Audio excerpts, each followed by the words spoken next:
তো বন্ধুরা আসসালামু আলাইকুম।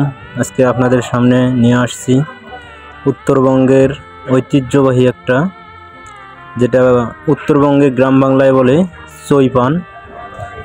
সেটা হয়তো বা অনেকেই চেনেন না। এটা বড় বড় রেস্টুরেন্টে চুইঝাল হিসাবে ব্যবহৃত হয়। সেটা অবশ্য যেভাবে রান্না করে তারা, এটা এমন স্বাদ হয় যে মুখে লেগে থাকার মতো। একটা বড় বড় রেস্টুরেন্টে এটা পাওয়া যায়। আসলে খুব একটা স্বাদের জিনিস। সেটা হয়তো বা আমরা গ্রামের একটু কমেই বুঝি।